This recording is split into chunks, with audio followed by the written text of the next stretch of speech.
Olá, João, ou devo dizer storyteller? A storyteller não sei, o meu nome é João. Bem-vindo ao nosso podcast. Pois eu conto umas mentiras, não é? E eu mando umas bocas, portanto está tudo bem. Então, bem-vindo à Universidade de Lusíada de Lisboa. Eu sou Ana Silvestre, portanto, já, em off já nos conhecemos, mas eu sou Ana Silvestre, sou professora auxiliar aqui da licenciatura de Gestão do Turismo e dou aulas também no mestrado de Gestão. E agora temos Green Flag para partir à aventura, certo? Green Flag para partir à aventura. Sim. Muito obrigada por teres aceito embarcar nesta tal aventura pelos mares, já vamos falar sobre isso. Sabemos que esta aventura, tanta aventura, tem um toque de profundidade no teu ADN, portanto está-te no sangue. Todas essas coisas. Deve estar. Já vamos revelar. Mas para quem ainda não te conhece, gostava que te apresentasse um bocadinho, falasses sobre o teu percurso pessoal e profissional.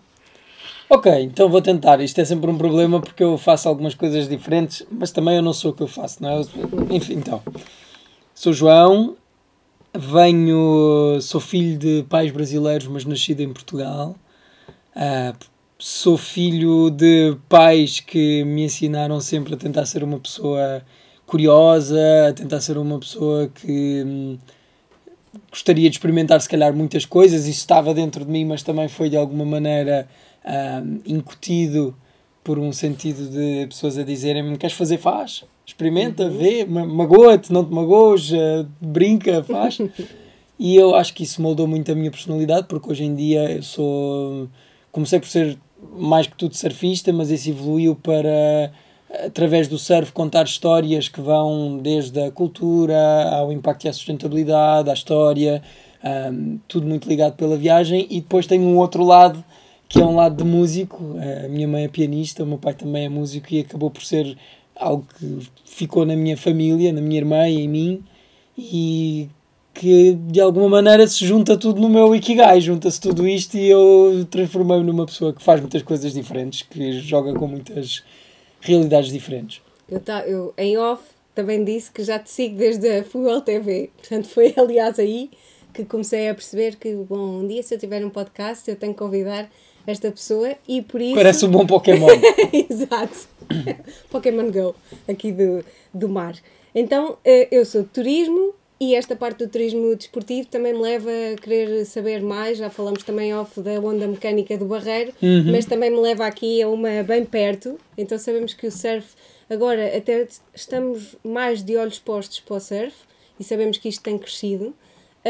E muitas vezes de forma se calhar superficial ou comercial. Pronto. E então eu gostava de te perguntar se achas que podemos equilibrar este lado com a autenticidade da cultura e muitas vezes dos locais que vocês visitam enquanto desportistas. Então, isso na verdade é um tema com o qual eu me deparo todos os dias, porque o meu trabalho é surfar em lugares e o surf não há outra maneira de dizer isto. É um desporto, é uma maneira de viver, é uma forma de estar que depende de um recurso limitado. Eu quando conto às pessoas que há montes de chatices dentro d'água entre surfistas uns com os outros, as pessoas ficam: o quê? Mas isso é assim? E há todo um sistema de castas, digamos assim, ligado ao surf, com o qual eu não concordo muito, mas que é a coisa dos localismos, pessoas que são de determinada praia e que acham que têm mais direito a surfar naquela praia do que outras. Depois há quem defenda este tipo de coisas de alguma maneira, talvez com razão, na minha opinião, quando dizem que mas os locais estão lá para cuidar da praia, certo?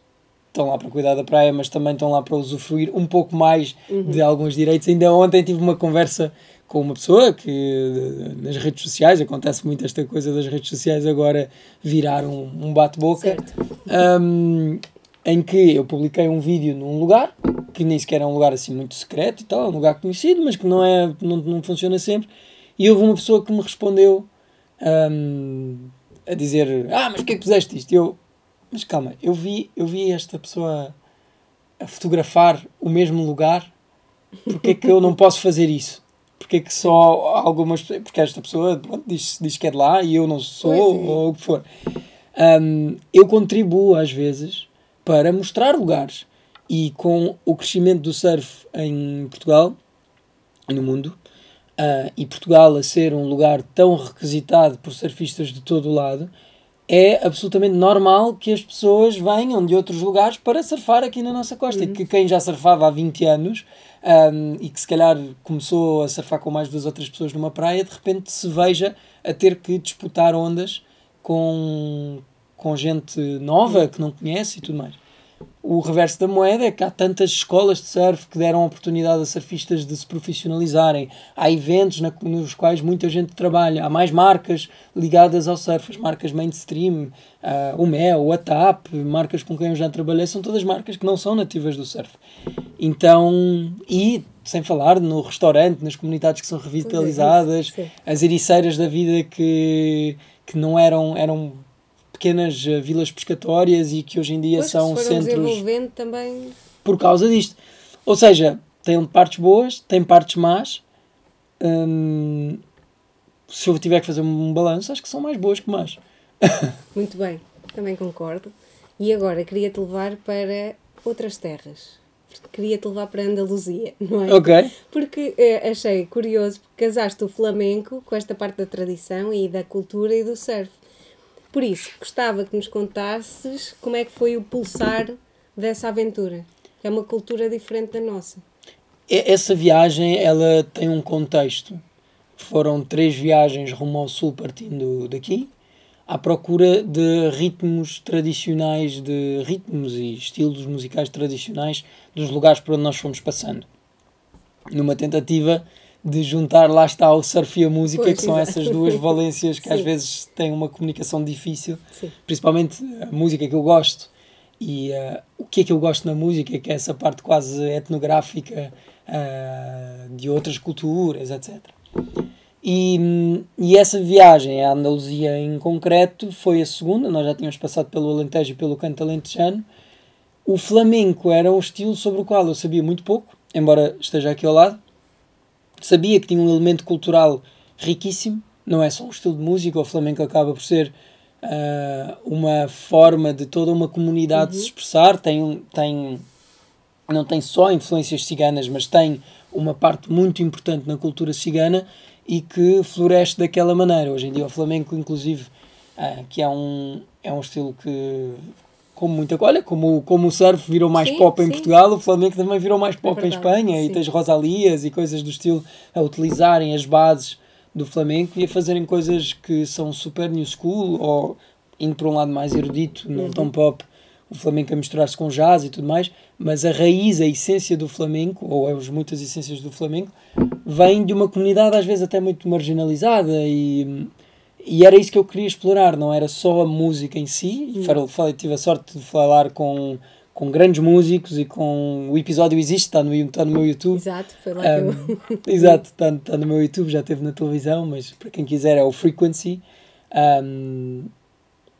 Explorar essa dimensão cultural foi o que me levou a fazer essa viagem e depois a juntar isso com o surf para mostrar que cultura, alguma profundidade, alguma densidade nos assuntos não precisa de excluir uma palhaçada, uma linguagem mais surf, uma linguagem mais dia a dia. Não tem que ser um mega professor de história que fala das coisas muito baixinho e sem... Não, aquilo pode tudo conviver. E dizer que é um fresco de 1900 e troca o passo. Sim, concordo. E gostei porque o flamenco levou-me a pensar nesta parte do crioulo e nesta parte de eu achar que estes estilos nos trazem a linguagem da terra, uma linguagem mãe. Eu emociono-me imenso quando ouço aqui os alunos a cantar e quando cantam em crioulo, quer dizer, parece que estão a falar sobre a terra, é um bocadinho como o nosso fado, parece que vem lá das entranhas e é diferente, e nós, se calhar, podemos, através disso, conhecer a cultura também de maneira diferente, porque às vezes o turismo, eu estou sempre a azucrinar a cabeça dos alunos a dizer que nós temos um novo perfil de turista, e este quer mais experiência e quer ter uma experiência local, não é? Mas... Quer dizer, a experiência local também não é só ir ao mercado e comprar alface para cozinhar para o almoço. Se calhar é ir fazer com a tia Antónia o arroz ou o arroz doce ou uma coisa qualquer. Portanto, esta influência da música nós podíamos dissecar aqui e ter uma experiência, não é só um workshop em que vamos aprender a cantar, é conhecer a história por trás, não é? Nós agora temos cá o Nininho Vaz Maia, que eu me estou assim a lembrar, que também traz um bocadinho do flamenco para esta parte da musicalidade cigana, não é? Que é quase, para mim, o flamenco é quase que uma celebração da vida, enquanto que o nosso fado é um bocadinho uma história da nossa identidade, mas uma história da saudade, quase. Apesar da música querer dizer outra coisa, mas se calhar quando nós não a entendemos e fechamos os olhos, leva-nos para o recato, leva-nos para uma coisa assim... Pá, os portugueses têm uma alma triste, normalmente, e nem é sobre isso. Esta gente nova já dá outra roupagem. Eu acho que fica... Ou seja, eu entendo de onde é que isso vem, mas acho que quando a pessoa conhece um bocadinho do fado ou conhece um bocadinho do flamenco... Mas estás a dar a resposta. Quando conhece, quando vai Sim. querer conhecer, mas se calhar numa primeira abordagem, pá, eu já estava a imaginar um tipo de turismo para isso. É possível que exista. Olha, nós na verdade, de alguma maneira, o que nós fomos fazer foi turismo, só que foi um turismo muito guionado, nós já sabíamos o que é que íamos fazer, tínhamos fixers locais sempre nos lugares onde íamos. Bem, dizer que o Buba Espinho é um fixer local é quase um ultraje, não é? Tivemos a sorte gigante de ter o Buba como guia, como pessoa que nos abriu as portas para o mundo do canto no Alentejo. Tivemos um host da rádio flamenco na Andaluzia, ou seja, em Cádiz e em Jerez da Fronteira, que é de onde ele é, que nos abriu as portas para, por exemplo, falar com a Maria Moreno, que é uma das grandes bailarinas do flamenco hoje em dia. E aquilo é turismo, mas eu acho que esse é um bocadinho também o meu papel. O meu trabalho muitas vezes é vender a quem quer que seja que quer promover estes lugares ou este estilo de vida e etc. Um conteúdo que não é só conteúdo, não é só para a pessoa rir e chorar ou só para entreter, mas também tem uma missão de ensinar qualquer coisa. Muitas vezes a pessoa não consegue, e eu uso este exemplo para ilustrar esta ideia, de que talvez o turista, quando vai visitar uma floresta, não vai conseguir encontrar os lobos que lá habitam, porque ele não acordou às 4 da manhã durante 6 meses para ver os lobos. Acho que o trabalho do documentarista, quando está a falar da promoção de um local, ou mesmo que não seja da promoção, só de um local, de alguma maneira vai promovê-lo, é mostrar esses lobos para que a pessoa, quando vai ver esse lugar, consiga não estar só no lugar físico onde está, mas também ter uma imaginação muito maior da realidade que está ali à sua volta. Ela não está a ver os lobos daquela floresta, mas ela sabe que eles existem. E isso faz a floresta física ser muito diferente. É verdade. É esse um pouco, acho eu, o meu papel, e foi isso que eu tentei fazer na Andaluzia. Para quem quer que seja que vá visitar, sei lá, uma catedral em Sevilha, ou que quem vá a Cádiz ver os faróis, consiga entender que aquele é o universo, ou os universos em que o flamenco se expressa de uma determinada forma e que a cultura tem um determinado peso, mesmo que eu não consiga ver, mesmo que eu não entreviste um músico, mas eu vou saber que aquilo existe porque vi um documentário, vi um conteúdo acerca disso. Mas eu vou compreender muito melhor tudo isso do que lá está, ir com uma checklist e vou visitar a Torre Eiffel e pronto, vi. É isso. Exato. Claro. E não sei aquelas histórias. Eu, por exemplo, quando era mais nova, via imensos. Se houvesse filmes sobre o sítio, eu via tudo só para depois imaginar. Pronto, claro que depois a realidade não é a mesma e muitos deles são ficcionados, mas a verdade é que eu tentava saber. Gosto sempre de saber as histórias que ninguém me conta, por isso é que gostei muito do teu conteúdo, porque era aquilo que eu pensava assim. Se eu fosse turista e fosse ali, eu queria saber sobre isto, que estas é que são as experiências. Nós, quando falamos do overtourismo ou mass tourism ou qualquer coisa que o valha, não é? Turismo de massas, é quase que vai no roteiro, vai fazer aquilo que não é, mas nunca chega a conhecer. Nós perguntamos daí a um ano, o que é que te lembras? Qual é que foi a melhor experiência? Exato, porque não fica... não fica tão marcado. Um lugar que é só bonito, ou um lugar que é só divertido, ou tudo mais. Na minha visão, não fica tão marcado como um lugar que tem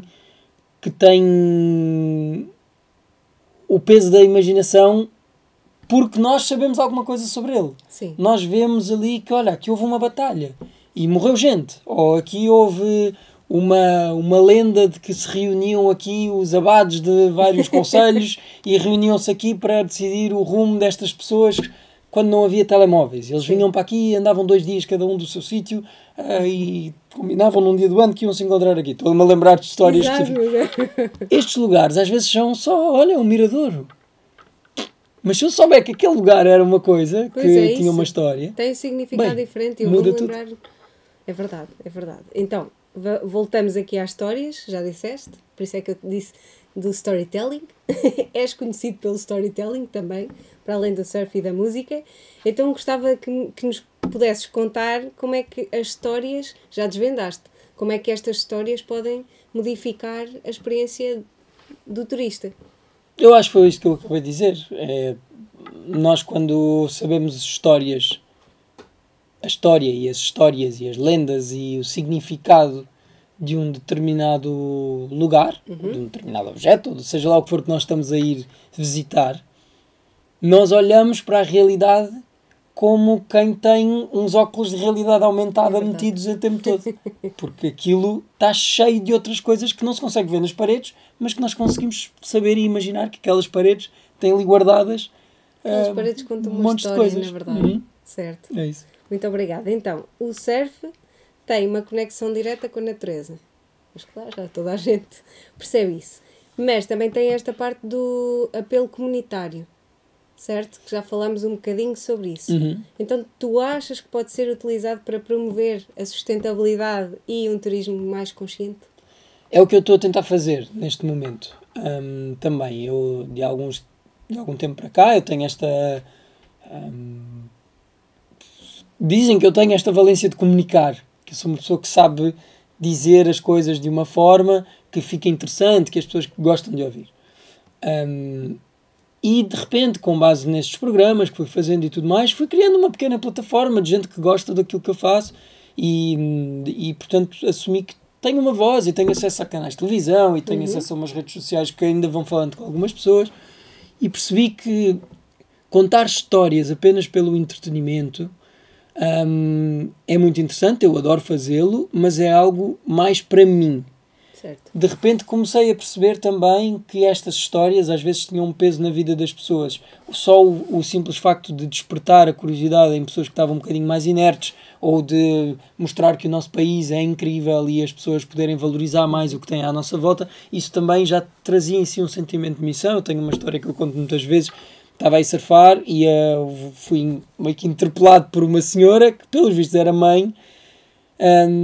E disse-me que via o conteúdo que eu fazia na televisão com o filho e que o filho, que era uma pessoa muito paradona, muito devagar e tal, que não se interessava assim por nada, de repente apaixonou-se por história por causa dos programas que eu estava a contar, empenhou-se a sério no liceu em História e entrou na faculdade com a nota que teve no exame de História e não tinha muito um rumo e descobriu ali. Uau. Isto é uma história, eu acho que é uma história bonita e isso é que a verdade é sucesso. Mudaste a vida de alguém, já estás a contribuir para mudar o mundo. Exato, foi uma coisa que me bateu, porque eu comecei a contar histórias como uma forma muito egoísta de fazer as coisas que eu curto, basicamente. Ou seja, eu queria surfar mais tempo e, embora surfasse bem, sabia que a competição ia ter um fim.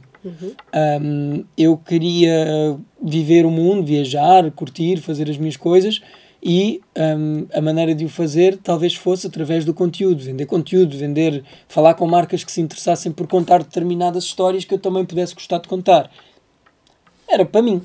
De repente tu tens uma pessoa que te diz isso e tu ficas, uau, espera aí, isto ganha um sentido que eu não sabia que tinha.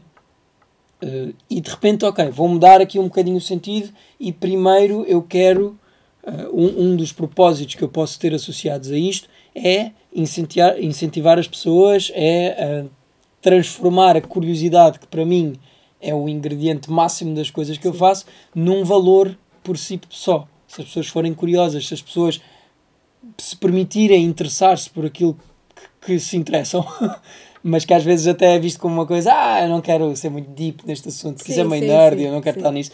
Se as pessoas puderem se permitir serem nerds daquilo que gostam de fazer, bem, não sei que resultados é que podem ter. No meu caso isso deu-me uma vida. Eu acho que no caso de todas as coisas incríveis que aconteceram, elas aconteceram porque pessoas se interessaram muito sobre uma coisa.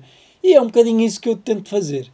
De repente o tema impacto e sustentabilidade é já quase um processo mais consciente de, além disto trazer coisas incríveis, eu importo-me com a natureza, principalmente a natureza, porque ela faz parte da minha vida. Sou surfista, não tenho como não gostar de mar, de ir para lugares remotos, de ver a natureza no seu estado mais puro. Depois de repente comecei a mergulhar também, a fazer mergulho com garrafa e a perceber que debaixo do mar a natureza comporta-se de uma maneira completamente diferente da de cá de cima. Não tenho medo de ti, vem ter contigo, tu consegues ver coisas muito grandes que, bem, numa floresta, se tu vires um gamo ou um lince ali, bem, ele mal te vê, vai-se embora, porque ele sabe que os humanos são uma coisa não muito fixe. Um tubarão olha para ti e diz, o que é isto? Vou ver. E vem para ti, nada para ti, não foge. Isto é uma coisa muito rara. E de repente eu comecei a pensar, ok, se eu tenho esta voz e este megafone, grande, pequeno, seja lá o que for, existe, eu também tenho uma responsabilidade e eu quero usá-la. Não quero ser uma pessoa que está aqui só para curtir. Curto muito. Acho que sou das pessoas que mais se diverte a trabalhar que eu conheço. Então o teu trabalho vai-te levar aqui para a vizinhança. Quero-te perguntar sobre a Torre de Belém. Como é que foi surfar aquela onda? Surfar a onda da Torre de Belém. Foi estranho. Foi inesperado para mim. Eu não sabia que ia surfar a Torre de Belém. Eu sabia que estava a entrar uma tempestade gigante e sabia que eu tinha que ir à procura de ondas em algum sítio. Mas não sabia ainda qual é que era esse sítio. E vi a Cruz Quebrada e vi um túnel lá não sei onde. Mas no fim do dia estava a passar e eu, olha uma espuma na Torre de Belém. Não é possível. E parámos o carro, fomos lá, eu e o videógrafo com que eu estava a trabalhar na altura, que é o Nuno, e mais um amigo, o Hugo. Os três num carro, foi uma coisa super assim, tipo, não dei importância nenhuma, foi só curtido. Depois de repente tinha os chineses, os turistas a fazer vídeos e muito engraçado. No mesmo dia, isto sai nas notícias, em todo lado, e a história, viralizou. Porque eu acho que acabou por acontecer uma coisa icónica, mesmo icónica no sentido de que aquilo virou um ícone, muito aproveitado ou facilmente aproveitável por Portugal. Podem ir ver, está no net, mas enfim, basicamente Torre de Belém, maior símbolo português talvez, é a nossa Torre Eiffel, se tivermos alguma. Surf, que era uma coisa que estava a surgir, juntaram-se ali dois ingredientes, tipo, isto é meio que uma espécie de identidade nacional, não é? Podemos chamar. É mesmo.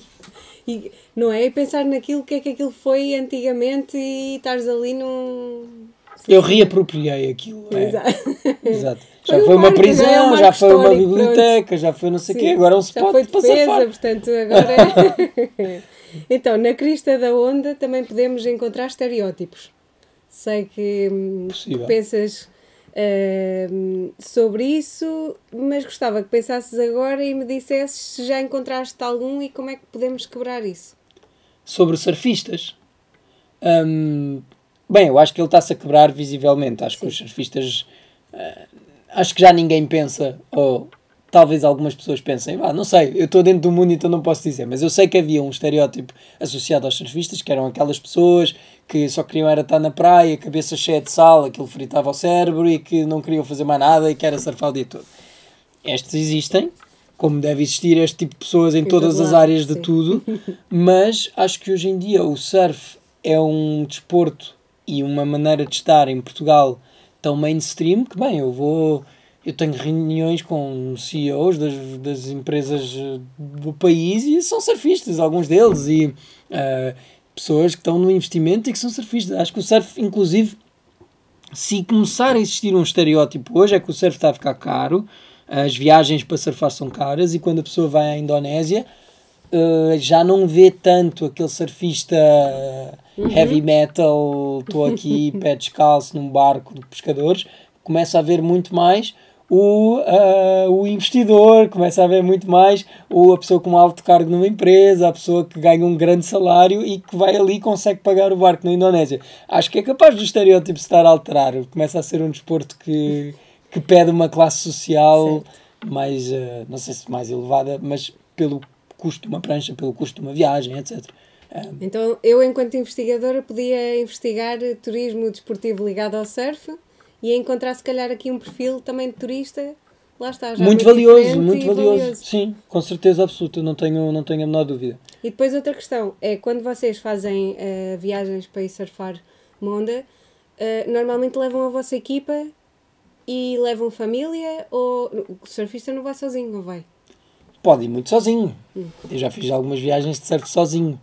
Normalmente eu gosto de dividir as viagens com 2 ou 3 amigos, normalmente levo um videógrafo para fazer um conteúdo acerca daquilo, mas eu hoje em dia eu quase já não faço viagens de surf pelo surf, eu já faço sempre uma viagem à procura de um lugar que tenha altas ondas, mas que também tenha uma história em paralelo que eu possa contar. Dificilmente não junto estas pontas, porque o meu trabalho acaba por ser a coisa que eu mais gosto de fazer também na vida, que é surfar e descobrir porque é que eu vou tirar umas férias do surf. Tipo, eu quero ir fazer mais. Eu ia dizer, em turismo temos uma coisa que se chama o lifestyle empreendedor, que é transformarmos o nosso modo de vida no nosso trabalho. E é isso, foi isso que tu fizeste. Pois, estou a fazer todos os dias, mas já fiz muito disso, sim. Exato, por isso é giro. Mas agora vamos a outra parte gira, que é a música. Portanto, parece-me que ela é essencial na tua vida, certo?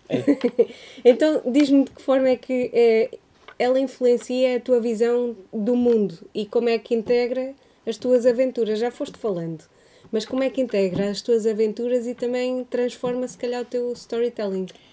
A música é algo que é mais difícil de encaixar.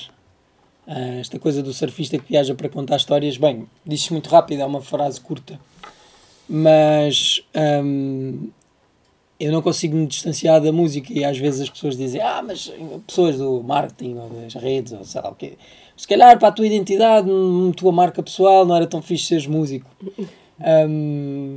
Eu penso, mas como é que eu não vou ser músico? E se a música depende, porque depende de exposição, como é que eu não vou casar as duas coisas? E, às tantas, a música agora vai receber uma boleia do resto. Mas se calhar um dia destes é ao contrário, e eu posso ser tão músico como sou surfista, acho eu, não conseguiria distinguir. Hoje em dia podemos ser várias coisas. Acho que dá. Acho que dá para fazer isso. Inclusive eu estou a tentar montar um curso para pessoas que têm estas múltiplas valências, que são multisseres, digamos assim, numa mesma pessoa. Como é que isto... Claro, acho que sim. Ele está quase pronto. Já estamos na fase de revisão dos conteúdos, depois quando estiver aberto vou anunciar aí nos mundos e... Estamos todos à espera então. Boa, fixe. Vai ser, por acaso eu acho que vai ser muito fixe. Eu aprendi muito a fazer o curso. Porque foi... Eu sempre soube que sou isto. O meu pai sempre soube que é isto. Conheço muitas pessoas assim. A outra pessoa do curso que é a Nayeli, ela também é uma pessoa assim. E todos nós tínhamos várias teorias, porque já tivemos muito que pensar, não é? Hoje estavam altas ondas e podia ter ido filmar surf, mas fui gravar para um estúdio música. Tive que conciliar e, portanto, muitas vezes eu tive que pensar, ok, como é que eu concilio? Eu fiz faculdade, sempre fui músico, surfista, tenho uma empresa, tenho uma produtora, enfim, coisa tem muitas pontas. E às vezes elas pegam-se todas e temos que ou escolher, ou conciliar, ou encontrar uma forma. A música acaba por ser... Eu não sei como é que a música não molda a minha vida, porque eu nunca consegui largar. Então, claramente que molda todas as minhas escolhas e tudo mais. Neste momento, eu estou a conseguir integrar a música, quer através da criação de projetos próprios de música, ou seja, da mesma maneira como eu vou à água e dou 2 tubos e aquilo é um projeto de surf, a música também tem que ter isso. Portanto, estou na criação aqui de um álbum e também há de sair. Era sobre isso que eu estava a gravar hoje. Mas também integrar a música nas histórias que eu conto. Como eu te falei, ou seja, criei uma série que era o Frequency toda à volta de música. Mesmo nos outros documentários, a música acaba sempre por ser um dos tópicos que eu tento explorar nestas viagens. E mais recentemente, o facto de eu estar a criar este álbum e de poder ir mostrar um bocadinho mais o meu dia-a-dia e ensinar como é que esta vida se constrói, uma vida em que tu transformas aquilo que gostas no que fazes como trabalho, tem-me também permitido incluir a música aqui. É uma maneira de eu ter que fazer música, porque isso é necessário nos conteúdos. Enfim, há sempre...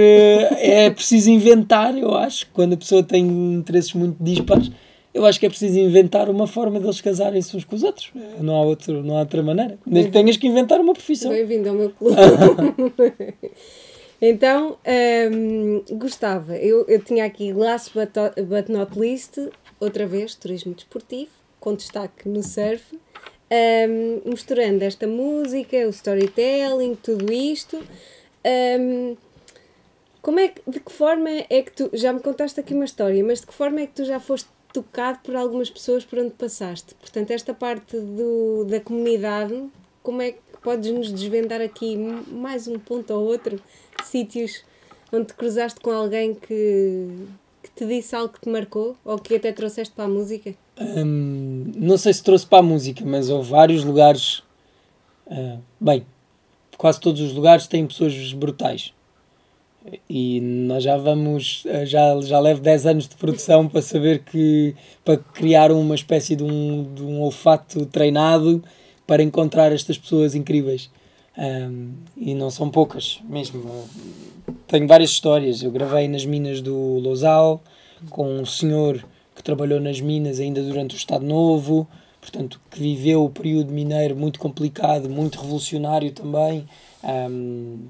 Entre Aljustrel, Lousal, enfim, as minas eram polos de pessoas que eram operários ou eram trabalhadores com uma força muito grande para serem reivindicativos e contra o regime às vezes, muita gente associada ao Partido Comunista, e com histórias brutais da mina. Tipo, este senhor sabia a data em que toda a gente que morreu na mina, ele tinha o dia, a data, muitas vezes a hora. Foi uma história super pesada, daquelas que eu estava a entrevistá-la, eu tive parado de entrevistar, comecei a chorar, o produtor atrás de mim a chorar, a pessoa da junta do município a chorar, ele a chorar, a pessoa. Portanto, isto foi uma coisa super marcante. Ao mesmo tempo uma pessoa muito ela própria engraçada e que contava umas piadas e não sei o quê, mas depois quando ele entrava naquele modo de recolher as histórias que tinha vivido, muito difícil. Dentro das difíceis também, entrevistei um senhor que foi acho que era tipo filho do guarda prisional da prisão de Peniche, durante o Estado Novo. Apanhou, vivenciou a altura que o Álvaro Cunhal saiu, conseguiu fugir, contou várias histórias do que é que acontecia às pessoas ali, também uma história muito densa. E depois o contrário, ou seja, estive agora em Moçambique a gravar e conheci uma pessoa que ele é veterinário de animais selvagens e criou um projeto que ajuda os elefantes e as comunidades a conseguirem coexistir no mesmo espaço, a competirem pelos mesmos recursos, mas não de uma forma conflituosa, o que é ótimo para os elefantes e para as pessoas. É uma pessoa que tinha um sonho, arrancou para Moçambique, é o João Almeida, e criou um projeto que é a Mozambique Wildlife Alliance, em que, basicamente, além de tratar dos animais de vários parques, que eles tinham claramente falta dessa infraestrutura, criou este projeto de mitigação conflito homem-animal, que basicamente é o que define se uma preservação nos dias que correm vai ter sucesso ou não, porque os animais não morrem ou não desaparecem, ou não migram, ou não se vão embora de um determinado lugar porque lhes apetece. Há sempre uma razão ligada a nós, não é? Nós vivemos no antropoceno, não é? Sim, e, portanto, a mitigação destes conflitos, a coexistência disto, tem que ser boa para os animais, sim, que é a preocupação dos conservacionistas que estão longe do terreno. Isto tem que se proteger os animais, mas é impossível distinguir isso das pessoas estarem bem. E, portanto, se há um conflito entre um homem e um animal, provavelmente o animal vai sair a perder, porque as pessoas são espertas, mas também saímos todos a perder. Então, no fundo, foi um projeto super inspirador. Eu acho que te podia contar 200 histórias, mas estas foram boas. Obrigada. E agora gostava de te pedir se podias trautear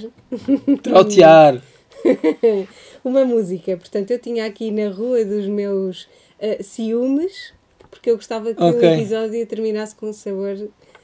Falta-me a guitarra, pá. Se me arranjar a guitarra, está bem. Eu posso colocar aqui uma guitarra a tocar. Não, se me arranjarem eu sei tocar essa na guitarra, é das poucas que eu sei tocar na guitarra, mas até sei. Não, vai ter que ser à capela. Vai ser à capela também. Vá, bora. Na rua dos meus ciúmes, onde eu morei e tu moras, vi-te passar fora de horas com a tua nova paixão. Pão, Perfeito. Vai embora depois. Muito obrigada e muito obrigada a esta equipa, ao Dr. Paulo Pinto que está aqui por trás de nós, e portanto à Bruna, que hoje não está, mas que é a aluna que está ligada ao departamento de marketing da Consul e é a minha aluna em gestão do turismo. Portanto, desejo-vos a todos as maiores viagens pelo mundo, não é? A nós todos.